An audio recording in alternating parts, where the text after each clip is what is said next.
Muy buenas tardes, noches, ya prácticamente aquí en la Ciudad de México, son las 7:01.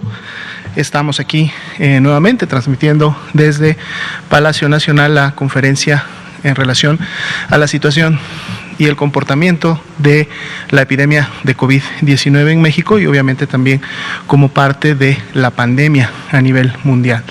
Tengan todos muy buenas noches, tanto los presentes que están en función de cubrir a los diferentes medios de comunicación, así también como a todas las personas que desde sus domicilios, lugares de trabajo, a lo mejor ya regresando en este momento de su jornada laboral, pues tienen la oportunidad a través de los canales en redes sociales, tanto oficiales como en su momento de los mismos medios de comunicación, de poder sintonizar esta conferencia.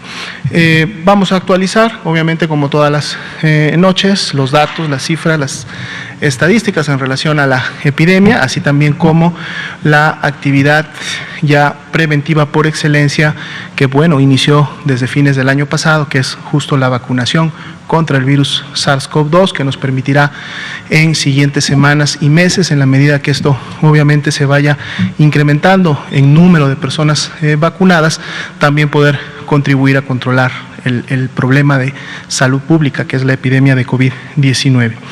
Sin embargo, el día de hoy también es un día que se conoce como el Día contra la Obesidad, ¿sí? Y entonces es un día muy importante porque precisamente está marcado para poder hacer un llamado específico sobre el tema.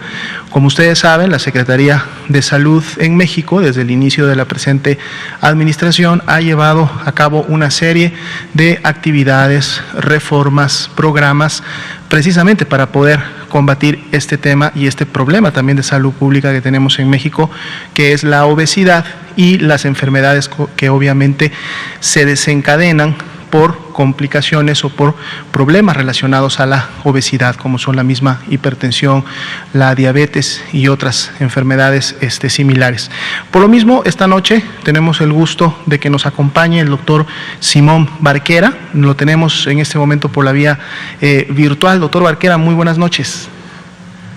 Buenas noches, mucho gusto, doctor José Luis. Muchas gracias, doctor. Ustedes han de saber, el doctor Barquera es el director del Centro de Investigación en Nutrición y Salud del Instituto Nacional de Salud Pública y precisamente esta noche nos estará comentando temas muy importantes en relación a este día, obviamente estrategias que se han llevado a cabo en México y cómo se ha estado trabajando. Entonces, bueno, por lo mismo vamos a iniciar rápidamente con las primeras partes para poder dar también tiempo suficiente al doctor Barquera con el tema, con la temática de esta noche. Bien, tenemos ya en pantalla nuestra gráfica actualizada, nuestras dos curvas que presentamos día con día para ver cuál es el comportamiento epidémico en México de la COVID-19. Tenemos 6 semanas continuas de disminución en relación a la carga de enfermedad. La carga de enfermedad está precisamente representada por esta línea de color azul, en donde para cada semana epidemiológica vamos concentrando el total de casos estimados, no solamente los confirmados, no solamente los que dan positivo a una prueba de laboratorio o que en su momento se los dictamina como tal, sino además hacemos una estimación con los casos que tenemos en la plataforma, en el CISBER, y entonces estimamos cuántos casos ya al corte de hoy podrían ser casos confirmados de la COVID-19, y para hoy pues son 2.307.524 y precisamente los vemos distribuidos en esta curva. Si ustedes pueden notar la diferencia que tenemos entre las últimas 2 semanas, es decir, entre las 6 y las 7, se ha reducido en relación al menos a la velocidad o digamos la intensidad de descenso de lo que han sido las semanas previas, ¿sí? Esto obviamente podría representar que esta gran disminución que hemos tenido en las últimas 6 semanas podría estar ya llegando a un nivel en donde en algún momento, en siguientes semanas, podemos encontrarnos una basal. Una basal quiere decir que mientras la epidemia se mantiene activa y por lo tanto todavía tenemos personas susceptibles de contagiarse y enfermar, vamos a llegar a un nivel base en donde ya no necesariamente la curva y el comportamiento continúa disminuyendo, al menos no de manera importante, si no tenemos ya ese motor activo basal de la epidemia que todos los días nos puede estar dando una cantidad de casos. ¿Cuándo vamos a poder en su momento llegar a una disminución importante o cerca de niveles cuando empezó la epidemia? Pues bueno, esto obviamente va a depender de que empecemos a tener cada vez menos personas susceptibles de enfermar.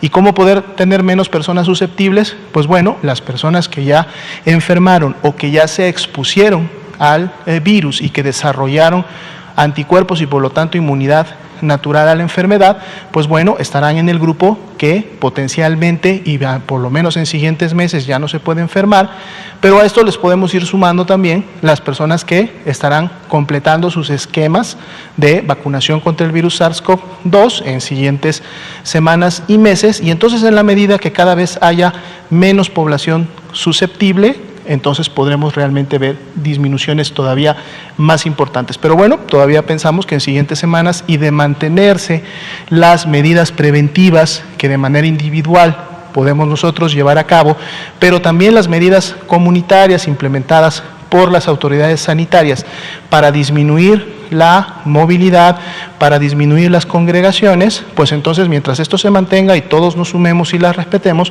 podremos también de seguro, aunque no con una velocidad tan grande como la que vimos en semanas previas, pero pudiéramos tener todavía descensos importantes en siguientes semanas. 50.640, que equivalen al 2% de estos más de 2.307.000, representan precisamente a esa epidemia activa a la que nos referimos, es decir, la cantidad de personas que continúan contagiándose, que continúan expresando enfermedad y que este 2% puede en su momento mantener todavía activa la epidemia de COVID en México. Comentábamos también hace unos momentos que precisamente las personas que logren ya tener su esquema completo de vacunación, pues el objetivo obviamente principal es que se puedan sumar a este grupo que ya no es susceptible de enfermar y que por lo tanto contribuyan también a disminuir la curva epidémica. Y para el día de hoy son 590.883 las que tienen este esquema completo. Vamos a pasar a la siguiente diapositiva, donde vemos también el comportamiento de la hospitalización diaria que se está llevando a cabo. Esta es congruente con lo que vemos con la curva de la carga de enfermedad o con la carga de casos. Recordemos que la carga de casos, la curva azul que vimos hace un momento, tiene su base en el CISBER, que lo opera el Sistema Nacional de Vigilancia Epidemiológica y en donde las personas ingresan a este sistema porque son clasificadas como casos sospechosos de la enfermedad. Esta curva que vemos aquí, donde sacamos la ocupación hospitalaria todos los días, no está basada en el CISBER, está basada en el sistema de la red IRAG, la red que monitorea la infección respiratoria aguda grave. Y aquí lo que tenemos es información clínica, es decir, todo lo que en los hospitales, en las unidades se clasifica como una infección respiratoria aguda grave, se le tome o no se le tome una muestra de laboratorio, se reporta en este sistema porque ingresó a una cama de hospital. Entonces tenemos dos sistemas, dos fuentes de información, dos señales que están en este momento todos los días actualizándose en paralelo y que las dos señales nos están dando obviamente la misma situación, el mismo panorama. Y aquí también entonces vemos cómo a nivel nacional, día con día, ha continuado esta disminución de la ocupación. Hoy día volvemos nuevamente a tener un punto porcentual menos, de hecho es el día en que estamos bajando de ese 30% a nivel nacional, hoy día es 29%, y obviamente en la medida que la carga de enfermedad, es decir, las personas que se infectan y enferman, también continúe disminuyendo, obviamente esperamos entonces que haya menos casos graves en esos porcentajes y por lo tanto haya también menos ingresos a los hospitales. Veamos la siguiente diapositiva, en donde separamos entonces ahora sí camas generales y en la siguiente vamos a ver camas con ventilador y también aquí continuamos con el descenso, en el caso específico de camas generales. Otro punto porcentual que disminuye de ayer para hoy, 28%, y una entidad federativa que se mantiene solamente entre el 69 y el 50, pero veamos que a pesar de que no ha cambiado su porcentaje al día de ayer, sigue siendo la Ciudad de México con un 52%, pues este 52% está obviamente cerca ya de ese nivel de seguridad en el que se encuentran las demás 31 entidades federativas. Tienen más de la mitad de sus camas desocupadas, camas generales, en este momento. A nivel nacional, 22.992 camas disponibles. Si vemos la siguiente diapositiva, tenemos información similar, pero específica para las camas con ventilador. Nuevamente volvemos a ver que disminuye la ocupación hospitalaria de estas camas, otro punto porcentual menos, 31% a nivel nacional, y es la Ciudad de México con un 58%, la única entidad que está en este nivel entre el 69 y el 50, pero todas las demás 31 entidades tienen más de la mitad de sus camas desocupadas. A nivel nacional, 7.918 camas disponibles con ventilador y que obviamente están listas para poder en su momento dar la atención a los pacientes más críticos. Vamos a pasar al siguiente grupo de información, que es precisamente la actualización de la Estrategia Nacional de Vacunación.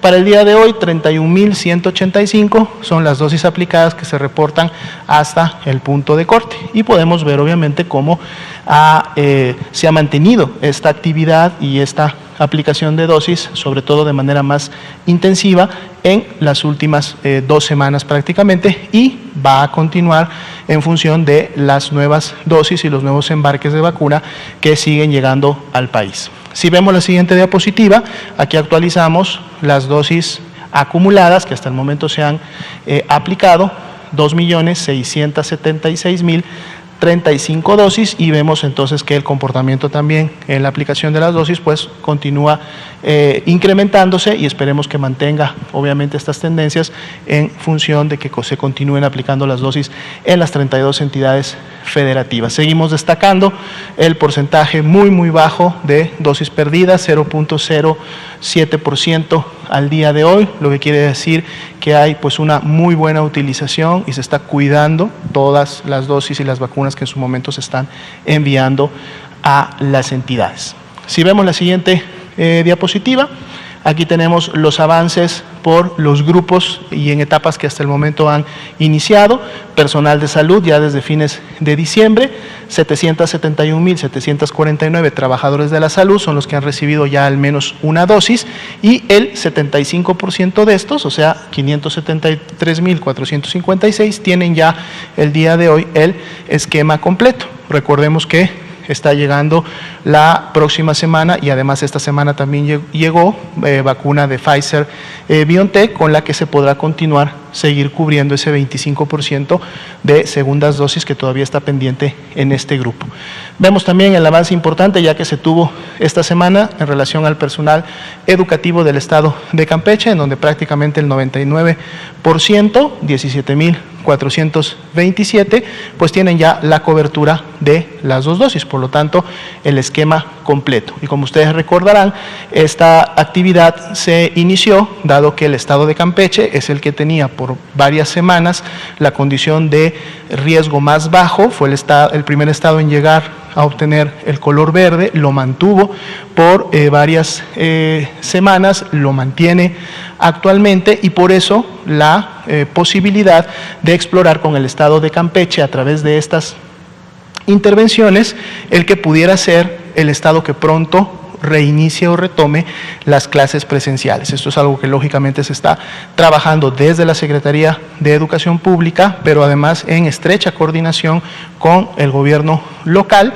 y en su momento podremos obviamente tener proyecciones o información ya específica de cuándo esto pueda llegar a suceder. Y bueno, en la segunda etapa, caracterizada precisamente por el inicio de la vacunación a las personas adultas mayores, para el día de hoy nos reportan 1.295.940 personas adultas mayores que ya recibieron la primera dosis en todo el territorio nacional, recordando cómo inició esta estrategia en los municipios primero rurales, en función de que la vacuna con la que se contaba o llegó en ese momento facilitaba esta logística, porque no requería ni de ultracongelación ni de congelación, y en la medida que llegó vacuna que sí requiere congelación o ultracongelación, se inició también con municipios urbanos, y este es el avance obviamente que hasta el momento se tiene. No hay todavía avances de segundas dosis, recordando que pues esto es la vacunación de primeras dosis más reciente, y todavía tenemos una temporalidad importante para colocar la segunda dosis. Veamos la siguiente diapositiva. Bien, el tema de los ESAVIS, actualizamos también cuántos se han notificado hasta el día de hoy en todo el país, 10.449. Sin embargo, siempre destacamos que menos del 1% de este total han sido realmente los ESAVIS graves, que son los que obviamente tienen un mayor cuidado, un mayor estudio y que en su momento deben de ser bien identificados para poder, a través de los procesos de dictaminación por los grupos de expertos, poder en un momento determinado decir si la vacuna realmente estuvo involucrada en la causalidad de las manifestaciones, los signos o los síntomas que la persona en su momento desarrolló. Pfizer-BioNTech con 10.112, esto de los totales, AstraZeneca 326 y Sputnik V con 11. Así también tenemos las tablas donde ustedes pueden encontrar la actualización de cómo los ESAVIS graves, que son 62 al día de hoy, se han distribuido por tipo de vacuna, por sexo, el estado actual en el que se encuentran, que son solamente 18 de estos 62 que continúan en observación o se mantienen hospitalizados para definir su condición de alta, y las entidades federativas, en cada una de ellas, la cantidad que se ha presentado de estos 62 casos graves. Si vemos la siguiente diapositiva, tenemos también la actualización, siempre la repasamos para saber todas estas dosis que hasta el momento han llegado al país, estas 4.691.775, cómo han llegado, es decir, en función de su fabricación o el tipo también de vacuna, recordando que también son tecnologías diferentes que utilizan las farmacéuticas para la elaboración y producción de las mismas. Pfizer-BioNTech con 2.621.775 ya arribadas al país, 870.000 para AstraZeneca, 1.000.000 de Sinovac y 200.000 de Sputnik V, y esa es la suma que tenemos al día de hoy. Veamos la siguiente diapositiva. Bien, para la vacuna, espera tu turno, ¿no? Estamos haciendo mucho énfasis en la campaña de espera tu turno, en el sentido que recordemos que hay un plan, una estrategia nacional, una política que define y que fue en su momento precisamente consensuada por los grupos técnicos de expertos, este GTAP, del que hemos hablado en muchas ocasiones, de cuál es la prioridad en la vacunación en función de los grupos de riesgo, y es lo que se ha estado trabajando.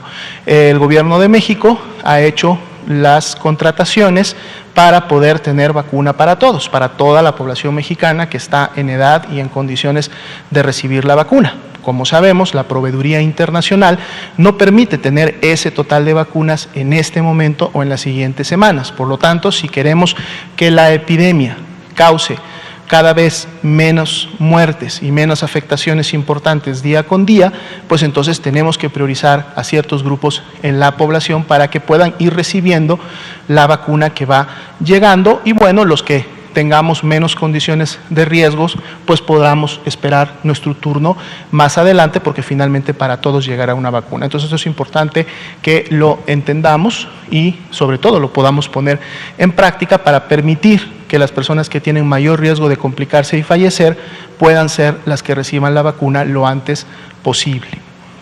Si vemos la siguiente diapositiva, aquí también queremos recordar un tema que se viene tocando ya desde hace también algunas semanas, prácticamente desde que inició la vacunación a la población de adultos mayores, recordando que nadie está obligado, ninguna de las personas que va y demanda la vacuna está obligado a presentar su credencial de elector, y que por lo tanto menos deben de tomarle una foto. Obviamente es importante, y esto es un tema también donde nosotros tenemos como ciudadanos que obviamente tomar conciencia. Recordemos que en el módulo para vacunarnos tienen que poder identificarnos, tienen que saber que soy José Alomía, que vivo en tal lugar, que tengo cierta edad y que por lo tanto tengo derecho al grupo que le toca vacunar. Y obviamente la forma más sencilla de poder hacer esto en la gran mayoría de las personas es a través de la credencial de elector. Entonces, si me la piden, pues y yo tengo mi credencial de elector y la puedo dar para identificarme, es un acto sin mayor problema, en el sentido que me va a ayudar a que mis datos puedan ser verificados, y esto es un proceso, digamos, normal. Inclusive para eso sirve la credencial del lector. Nos las piden en los bancos, nos las piden en las escuelas, nos las piden como un documento de identificación. Lo que sí estamos siendo claros es que obviamente no deben de sacar una fotocopia de esa credencial, ni tampoco deberían de por qué tomarle una foto a la credencial, ni tampoco a la persona. No, eso es una información que se ha dicho ya en varias ocasiones, pero siempre es bueno recalcarla para que la población que está yendo a demandar la vacuna no tenga duda de que está en su derecho de que no se le tome una foto a su credencial. Recordemos que la vacuna es universal y es gratuita, y que por lo mismo también cuando vayamos a los módulos de vacunación, dado que es un área en donde están congregadas personas precisamente para el tema de la vacunación, pues son áreas en donde preferentemente e idealmente debemos de utilizar y de manera correcta el cubrebocas. Muy bien, entonces cerramos la parte específica de la estadística de la epidemia y el avance de la vacunación, y entonces ahora sí le damos el tiempo al doctor Simón Barquera para que nos hable de este tema tan importante esta noche. Doctor Barquera, por favor. Muchas gracias, doctor José Luis Salomía, y agradezco mucho la oportunidad de dirigirme al auditorio a través de los medios y también a los reporteros para hablar de este día tan importante que es el Día Mundial de la Obesidad. Esta es una fecha que fue identificada por una serie de organizaciones internacionales, especialmente por la Federación Mundial de Obesidad, pero en la que participan la Organización Mundial de la Salud y muchas agencias, institutos, academias, organizaciones nacionales e internacionales, para tener un espacio de reflexión en torno al problema de la obesidad, una enfermedad multidimensional que representa uno de los grandes retos en la actualidad. ¿Me podrían pasar la primera diapositiva, por favor?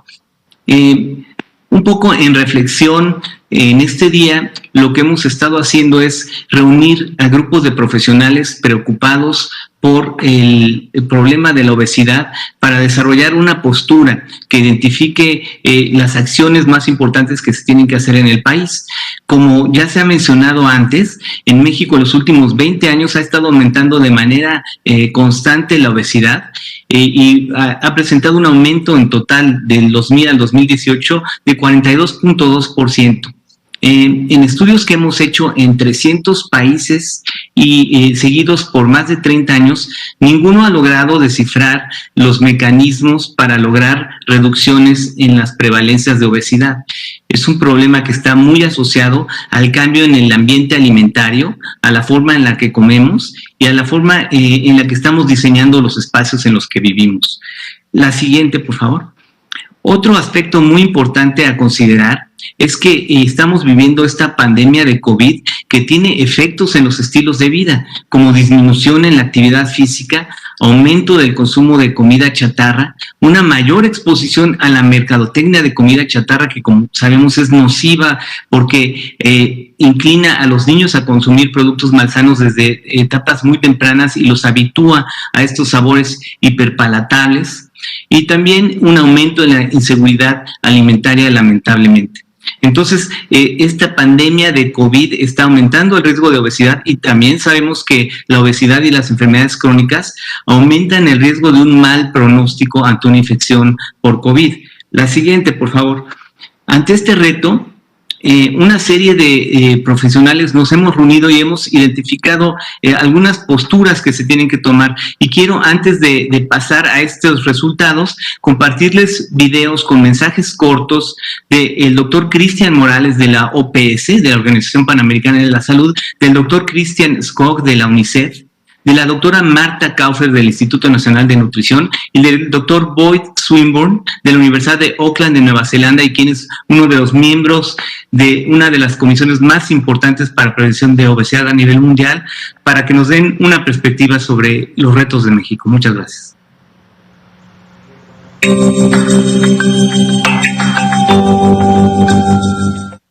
En esta semana de lucha contra la obesidad, donde vamos a celebrar el Día Mundial contra la Obesidad el 4 de marzo, es muy importante recordar cifras que son preocupantes. La obesidad afecta a toda la población, pero particularmente nos preocupan los niños, niñas y adolescentes. En América Latina, México encabeza los países con mayor prevalencia de sobrepeso y obesidad, con 35% en el grupo de 12 a 19 años. Esto es particularmente grave cuando estamos viviendo la epidemia de COVID-19. ¿Por qué? Porque la obesidad está asociada con enfermedades como la hipertensión y la diabetes, que sabemos a su vez son factores de riesgo de forma grave de COVID-19. Estamos llegando en México en marzo a los 200.000 muertos, y evidentemente todo lo que hagamos para mitigar el impacto de la pandemia de COVID-19, incluyendo la lucha contra la obesidad, es algo con lo que tenemos que comprometernos fuertemente. OPS recomienda la lactancia materna como una intervención costo-beneficio para luchar contra la obesidad.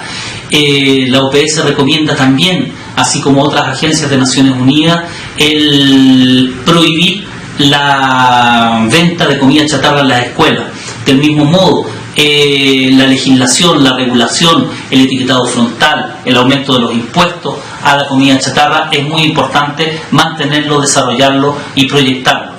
Las acciones e intervenciones multisectoriales, por ejemplo, con la ampliación de las ciclovías que nos permiten mantener sana distancia, protegernos contra la COVID-19 y luchar contra la obesidad, es otra de las grandes recomendaciones que hacemos, asimismo con la continuidad de la producción de conocimiento, evaluando el impacto de las diferentes intervenciones que se pueden desarrollar, que están en nuestras manos y para las cuales hacemos un llamado a toda la población, a la sociedad civil, a la academia y al gobierno, para que sigamos luchando contra esta epidemia de obesidad y sobrepeso. Muchas gracias.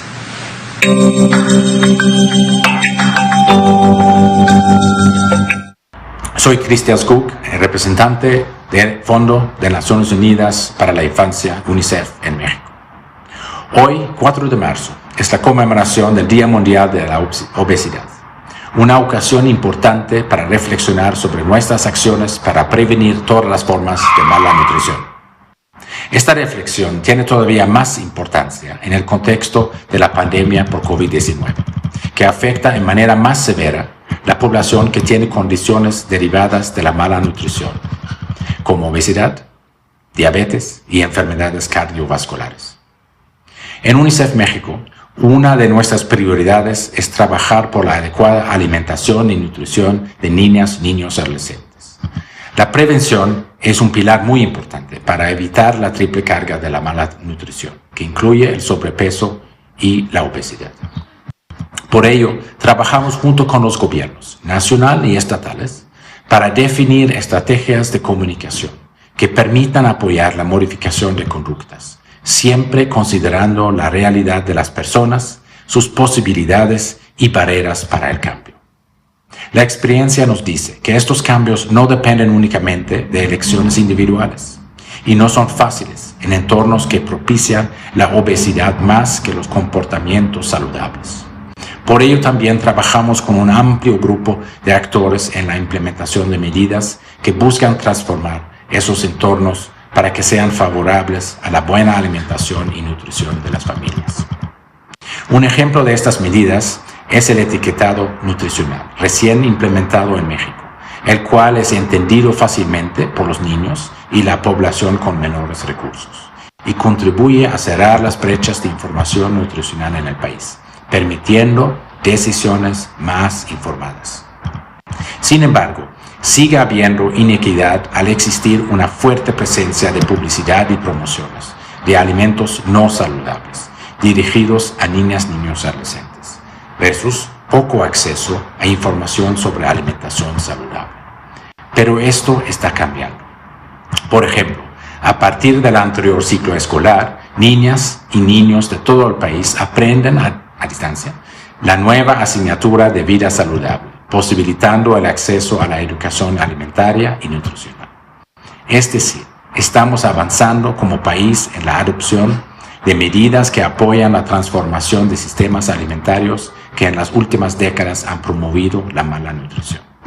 Desde UNICEF en México nos congratula poder ser uno de los países con el mayor avance de estas medidas, para transformar los entornos alimentarios y hacerlo desde un abordaje holístico del problema y de la solución, en colaboración entre autoridades públicas, Naciones Unidas, academia y sociedad civil. Sigamos así, juntos y sin estigma.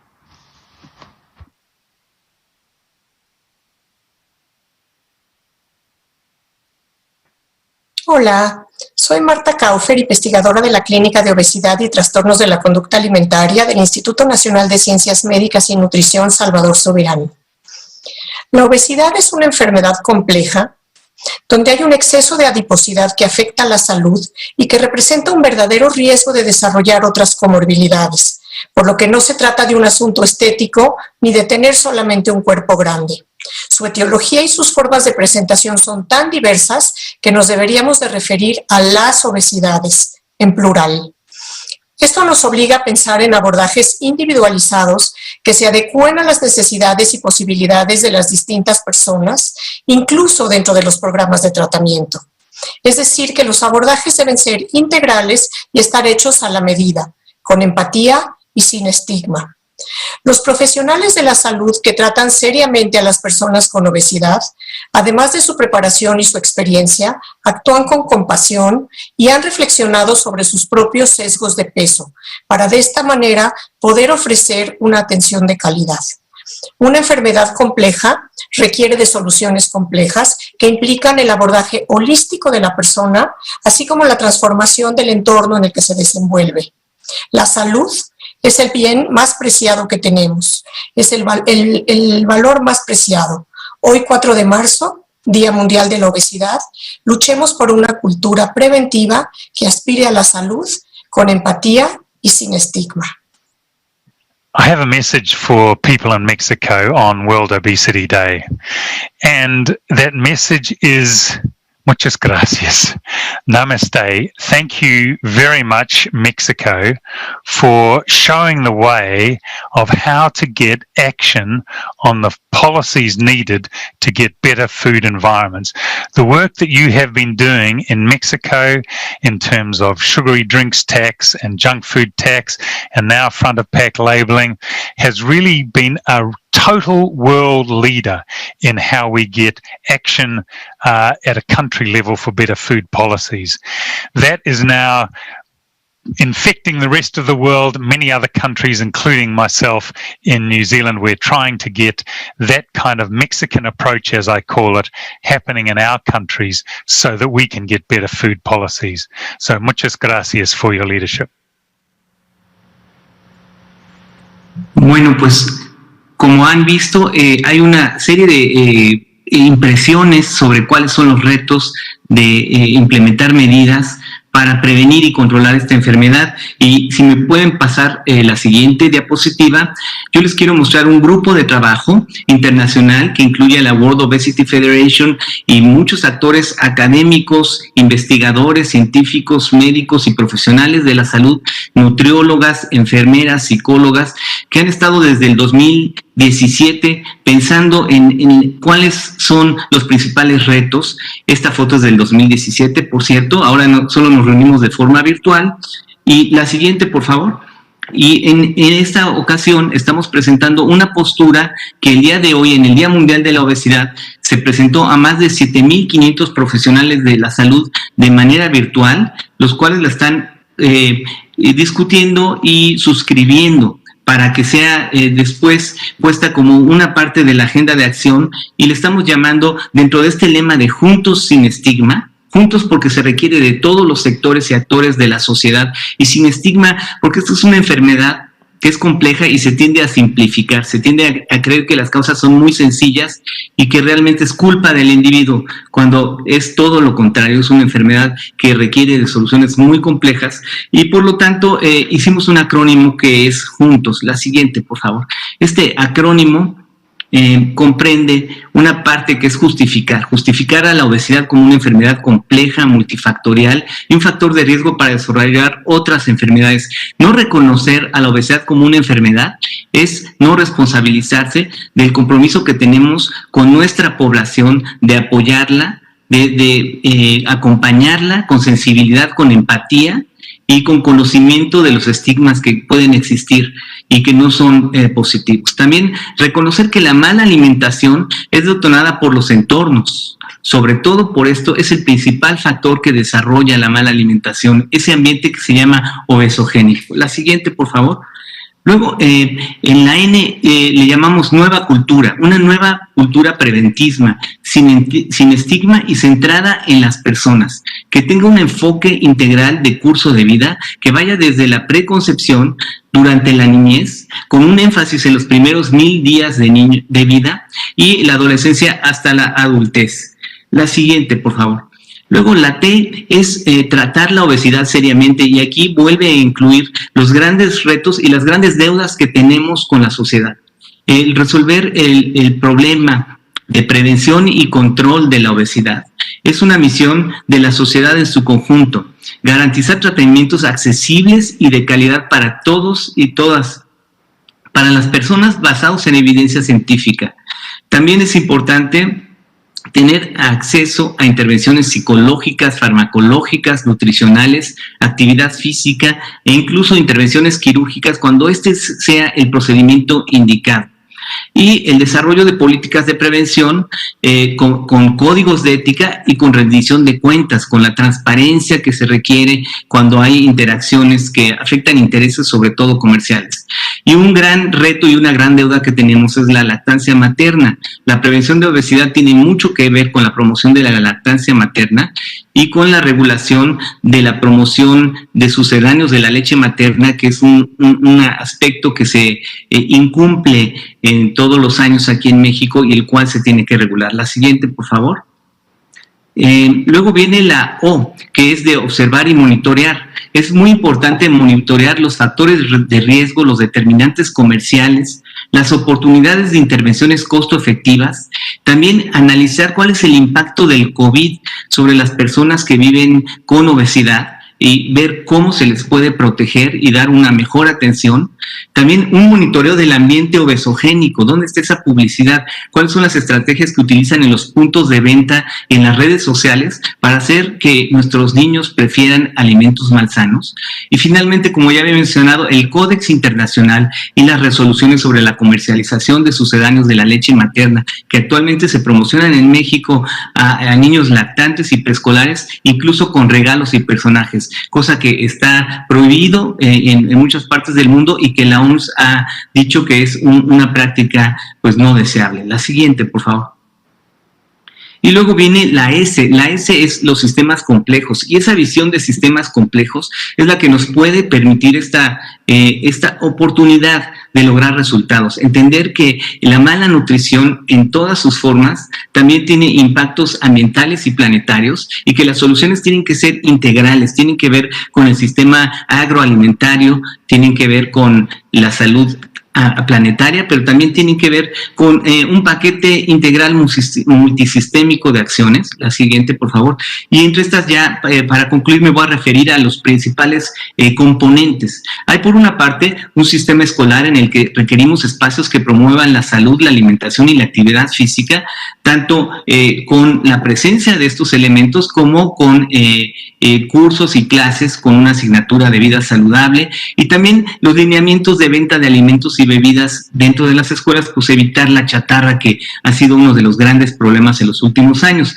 También en sistemas de salud, un enfoque en los primeros 1000 días, la promoción de la lactancia materna exclusiva el primer año de vida y evitar la promoción de sucedáneos, y el tratamiento integral de la obesidad con capacitación adecuada para los profesionales, buena infraestructura, reconocimiento del rol de los nutriólogos, de los psicólogos y de tantos profesionales de la salud que forman parte de estos equipos tan necesarios para una buena atención.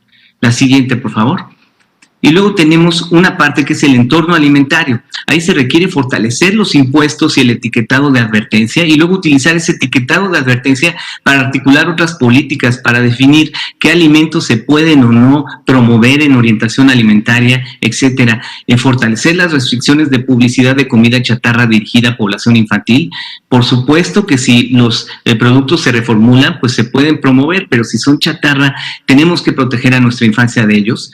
Inversión para garantizar el acceso a agua potable, y esa puede venir de fortalecer los impuestos a bebidas azucaradas y comida chatarra, y la transformación del entorno para promoción de la actividad física, que también es otra cosa que tiene efectos sinérgicos planetarios de salud ambiental y también de protección ante infecciones por COVID. Y finalmente, orientación alimentaria y comunicación. Es muy importante una campaña nacional de concientización que no estigmatice, que apoye a las personas que viven con estas condiciones y que las motive de forma empática a llevar un estilo de vida saludable, pero que también se los haga más fácil modificando y regulando el ambiente. Guías alimentarias que tengan un enfoque de salud, pero también de sostenibilidad, aprovechando lo que producimos de forma local, que es muy rico, muy saludable, más económico y más amable con el ambiente. Y evitar los sesgos de peso con una perspectiva de género, que eso es muy importante y también se lo debemos mucho al país. La siguiente, por favor. Bueno, y quiero concluir diciendo que el día de hoy el doctor Tedros Adhanom, el director de la OMS, se reunió con la Federación Mundial de Obesidad y con muchos actores alrededor del mundo, entre los cuales participó México, el Instituto Nacional de Salud Pública, y el director de la organización mencionó con mucho énfasis la importancia de la buena y adecuada nutrición en la infancia, la lactancia materna y las dietas saludables, y la necesidad de ocuparse de actividades de la industria que le restan valor a la lactancia materna. El doctor Tedros señaló la importancia de tomar medidas de alto impacto, por ejemplo, los impuestos a bebidas azucaradas, la regulación del marketing y los sistemas de etiquetado claro como el que tenemos en México, y que ya ha hecho que cientos de productos se reformulen para tener menos cantidad de ingredientes nocivos para la salud. La obesidad, al igual que el COVID-19, mencionó, es una pandemia global a la que solo se puede hacer frente con una respuesta global coordinada. Entonces, el llamado de este grupo de médicos es a implementar esta respuesta global coordinada y a poner lo mejor todos juntos como sociedad sin estigma. Muchas gracias. Muchas gracias, doctor Barquera. Y por qué no también aprovechar el marco de este día para reconocer y agradecer el esfuerzo que el equipo de científicos, de profesionales de la salud está realizando y ha realizado en estos prácticamente últimos 2 años para poder hacer realidad en un tiempo tan corto tantas políticas de fondo que en su momento han permitido los logros que inclusive están teniendo ya reconocimientos internacionales. Y obviamente siempre también mencionar que así como todo en salud pública, esto es un trabajo conjunto en donde las acciones del gobierno no pueden alcanzar el potencial ni los objetivos si nosotros como ciudadanía a su vez también no nos sumamos a llevarlas a cabo. Vamos a pasar a la parte de preguntas y respuestas. Damos una aquí también de este lado, aquí por favor, y luego. Sí, rápidamente, buenas noches. Juan Hernández, del periódico Basta del Grupo Cantón. Bueno, antes de nada, la bienvenida. Y rápidamente, ¿cuántos estamos hablando de obesidad? ¿Cuál es el número de mexicanos ahorita que tienen este problema, hombres y mujeres? Y de este número de mexicanos, hablando de los fallecimientos por COVID-19, ¿cuántos han presentado la morbilidad de obesidad? Esa sería una. Y la segunda, rápidamente también, sobre precisamente esta materia de educación nutricional, ¿cómo se está implementando? Si ya han tenido algunos resultados, ¿en dónde se está implementando? Gracias. Claro que sí, con mucho gusto. No sé si el doctor Barquera ya se desconectó. Yo creo que él sería una figura obviamente muy reconocida para poder responder la primera pregunta. Estimado doctor Barquera, no sé si tuvo la oportunidad de escucharla. Sí, sí, lo que preguntaba el señor era ¿cuál era la prevalencia de obesidad en México, no? Es correcto. Sí, las prevalencias de obesidad en México ha aumentado en los últimos 20 años alrededor de 40%, y en la actualidad es una prevalencia del 35%, de más del 35% en adultos. Esta es una cifra pues que es lo más que hemos tenido, y nos encontramos entre los países de mayor prevalencia. ¿Perdón? Tienen problemas, ¿cuántos millones de mexicanos tienen problemas de obesidad? Porque también estaba separando, en este caso, por edades, ¿no? Estamos hablando que hace unos días el presidente López Obrador dijo que México, pues lamentablemente estaba entre los primeros lugares también de obesidad infantil. Entonces, si nos pueden un poquito especificar ahí para hacer más nutrida la nota. Claro, si utilizamos precisamente las cifras de prevalencia que el doctor Barquera nos acaba de comentar y entonces las cruzamos con la cantidad de la población que reside en México, estaríamos hablando que alrededor entre el último dato de la prevalencia que nos comentaba del 45 y de los 38, 40, estamos hablando de alrededor de 50 millones de mexicanos que tendrían esta condición. Y anclando con la siguiente pregunta, es precisamente el factor de riesgo que más se ha asociado, no solamente a las personas que han padecido de COVID, sino además y lamentablemente a las personas que han fallecido por COVID. En el caso de las personas que son casos confirmados, este factor de riesgo es el que más se asocia, estamos hablando de alrededor también de un 48-47%. Y cuando hablamos de las personas que lamentablemente han fallecido, se mantienen estas prevalencias. Esto es el factor de riesgo que más ha contribuido en esta epidemia de COVID-19 en México a generar enfermedad grave y también mortalidad. En relación a la pregunta de la materia de nutrición, en este caso de salud, que se incorporó en los nuevos currículos de la Secretaría de Educación y obviamente de los programas escolares en todo México. Obviamente esta es una medición y un seguimiento que está haciendo directamente la Secretaría de Educación y obviamente en algunos indicadores se pueden contribuir desde la Secretaría de Salud, sobre todo en aquellos que son los de población general. Podemos preparar, es decir, vamos a solicitar en su momento esta información. Recordemos que este es un programa que acaba de iniciar, tiene prácticamente este ciclo escolar que inició el año pasado implementándose y bueno, cuando estamos hablando precisamente de prevalencias de este tipo de problemáticas como sería el sobrepeso o la obesidad infantil, no necesariamente podemos ver el impacto en meses, ¿no?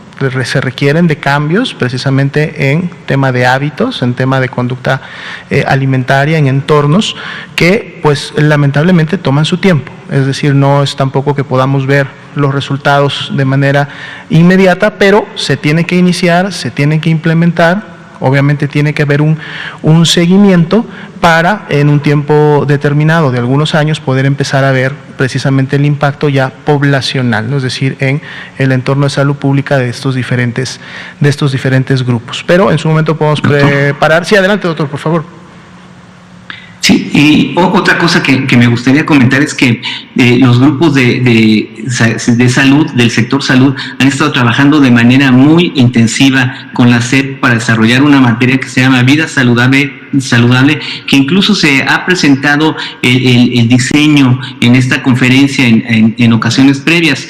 Esta materia todavía no entra en vigor, pero ya se están haciendo esfuerzos pues intensivos para diplomados y para capacitar a los profesores en estos nuevos conceptos y obviamente cuidando temas como el estigma, tener cuidado con el estigma y hacer esta orientación alimentaria de manera sensible para generar motivación, empatía y un sentimiento de comunidad y de búsqueda juntos de salud.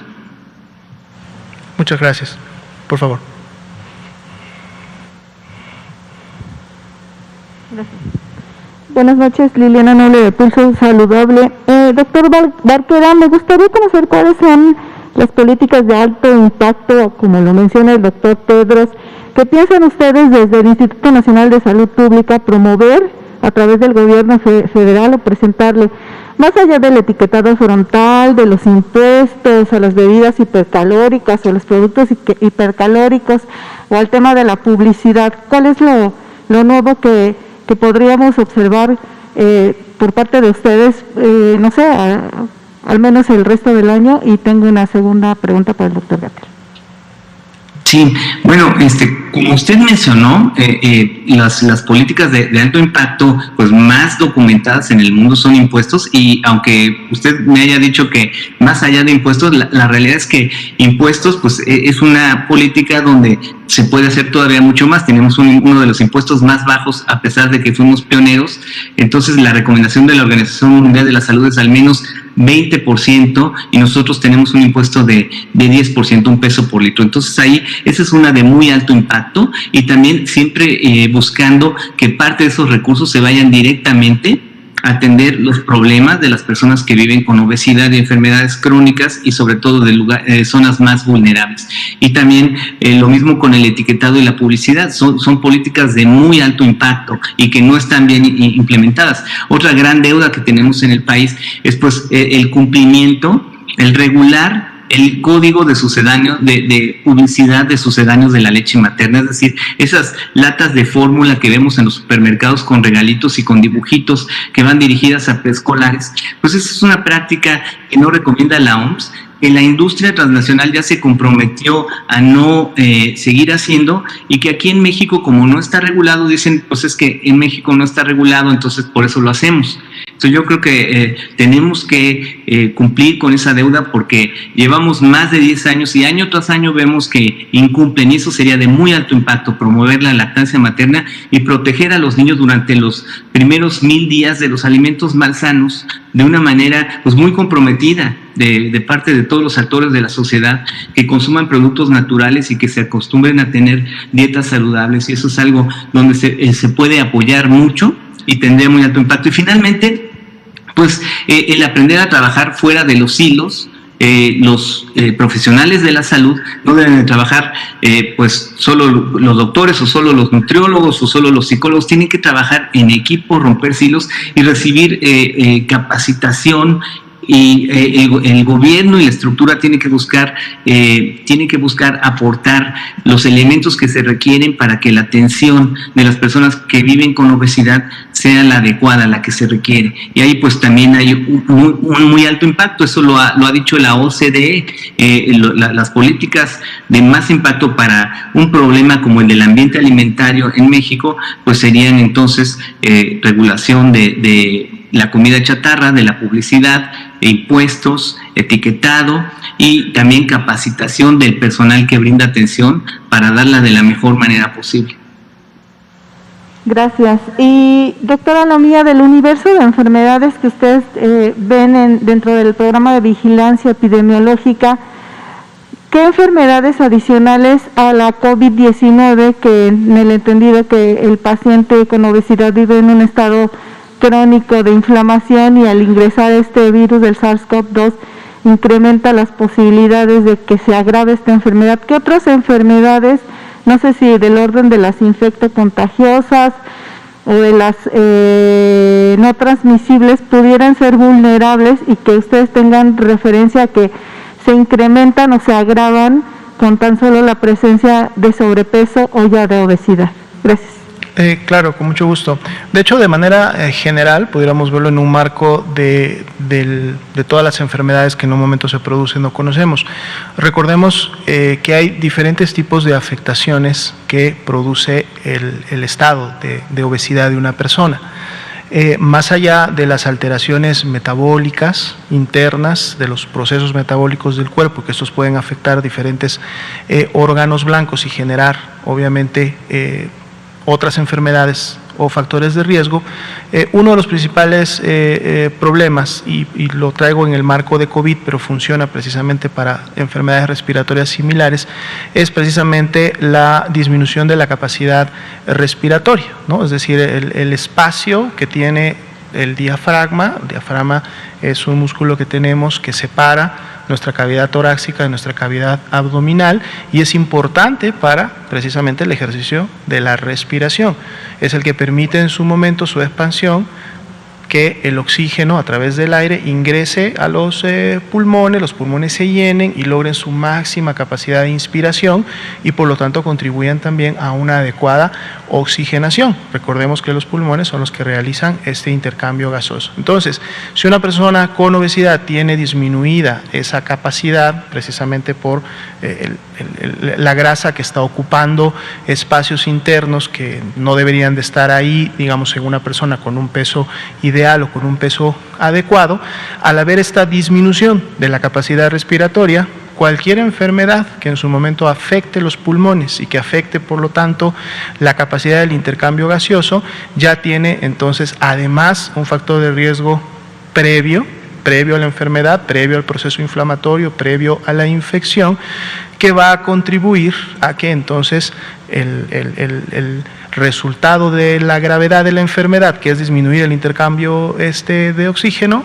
pues obviamente todavía se afecte más. Pero obviamente tenemos también otras condiciones en relación a la obesidad que tienen que ver, uno, con lo que la obesidad produce, con las limitaciones del movimiento, con el incremento obviamente de los diferentes tipos de grasa al interior del organismo y las consecuencias que esto trae para los procesos tanto hormonales como metabólicos, pero también aquellas condiciones que precisamente llevaron a la producción de la obesidad, y por eso vemos esta asociación siempre constante que tenemos entre la obesidad y, por ejemplo, la hipertensión, por ejemplo, la diabetes, porque precisamente concentran este tipo de situaciones. Entonces, obviamente, las enfermedades crónico-degenerativas, que son las primeras causas o que pueden estar relacionadas precisamente a la obesidad, no tienen tanto un enfoque de vigilancia epidemiológica como tal.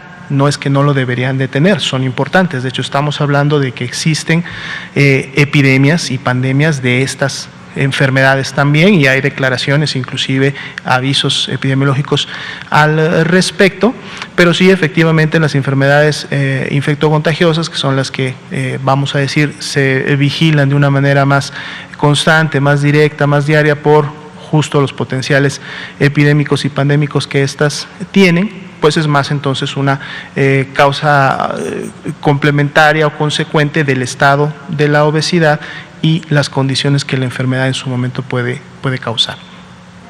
¿Cómo? Por favor.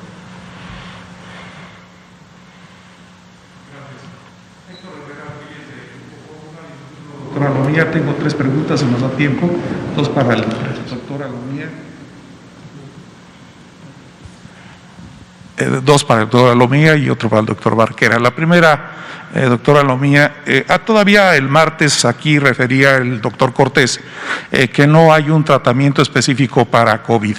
Sin embargo, es un hecho clínicamente, hospitales clínicas privadas, públicas, prácticamente desde el inicio de la pandemia están utilizando todos estos medicamentos que no están permitidos, es decir, ivermectina, acitromicina, dexametasona, el remdesivir, ¿no? Y incluso el Instituto Mexicano del Seguro Social, en su kit que proporciona a los derechohabientes, incluye ivermectina y acitromicina, ya de faul para la atención de los pacientes. Digamos que así como con la vacuna de COVID que se autorizó de emergencia, no hay la posibilidad de que Salud, a través de COFEPRIS por supuesto, se autorizara un tratamiento médico específico con estos medicamentos de emergencia, digamos, porque la pandemia, ustedes lo reiteran, lo sabemos, no se ha ido, está ahí, digamos, para dar confiabilidad a quienes lo están suministrando y darle certeza, bueno, de que México está dando un avance, pues, en el tratamiento de la enfermedad. Doctor, tengo otra y otra. Claro, sí, trataré de responder rápidamente para dar tiempo a una pregunta más al doctor Barquera. Sí fuera posible, siempre y cuando los medicamentos cumplieran con las características mínimas de evidenciar el potencial o lo que en su momento están demostrando en ensayos como una aportación a la mejoría de las personas, ya sea previniendo la aparición de signos y síntomas, que sería pues obviamente lo mejor, o tanto que una persona que ya enfermó al tomar un medicamento no desarrollar enfermedad grave, o habiendo desarrollado enfermedad grave, esta se recuperara. Tenemos un grupo científico de expertos liderado por la CINSAE, que es la Coordinación de Institutos Nacionales y Hospitales de Alta Especialidad, precisamente, que está sesionando permanentemente y está revisando todos estos protocolos, estos ensayos, las publicaciones internacionales, las publicaciones nacionales, y entonces identificando los elementos que en su momento sí pueden integrarse en una recomendación. Y entonces esto es lo que nos lleva precisamente a los posicionamientos oficiales. Si en un momento no se recomienda el uso de algún medicamento o no se dice que este medicamento sea realmente para el tratamiento de la enfermedad, en este caso COVID-19, es porque no se ha contado con la suficiente evidencia, o al menos la revisión de esta evidencia de una manera con metodología científica y revisando los documentos que hasta el momento se han producido, no han llegado a ser lo suficiente para tener o llegar al punto de una recomendación oficial. Y obviamente esto también da marco a que diferentes protocolos o ensayos que se están llevando a cabo en el país, en diferentes unidades o en diferentes instituciones, todavía puedan continuar y que en su momento obviamente puedan aportar información, pero no llegan al punto de generar la recomendación, no así por ejemplo con la prednisona y con el oxígeno temprano, que sí son dos de las terapias que en este momento están recomendadas por la Secretaría de Salud en pacientes, sobre todo la prednisona, en pacientes hospitalizados que requieren justo de oxigenación y a dosis mínimas, no como terapias preventivas ni para pacientes leves.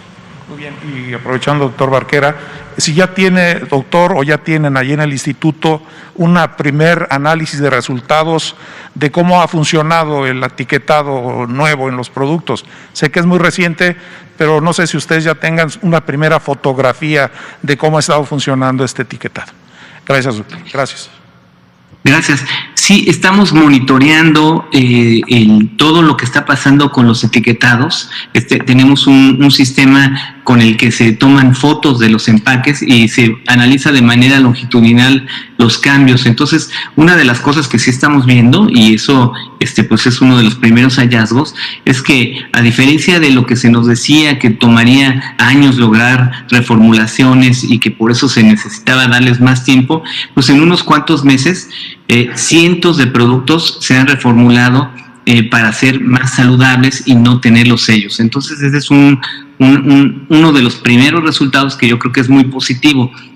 La otra cosa que se han estado haciendo algunas encuestas de opinión y de hábitos alimentarios y se ve pues una conciencia muy importante de los niños ahora sí sobre qué son los productos chatarra, este aspecto del etiquetado y sin embargo, la evaluación de impacto, esa evaluación importante que queremos hacer, que es si hubo reducción en las compras de los alimentos de peor calidad, pues eso sí va a requerir años. Todavía en abril va a entrar en vigor la etapa del etiquetado donde salen los personajes de los productos chatarra que tienen sellos, ¿no? O sea, de los productos que tienen sellos. Entonces, todavía ni siquiera está implementado en su totalidad el etiquetado. Entonces tenemos que esperar a abril que se implemente y después ver el efecto que tiene sobre el consumo y eso se verá posiblemente un año después. Muchas gracias, doctor Barquera, por su participación, por su información de esta noche. Muchas gracias a todos los asistentes, a las personas y pues nos vemos primero mañana para seguir con la información de estas conferencias. Gracias a todos.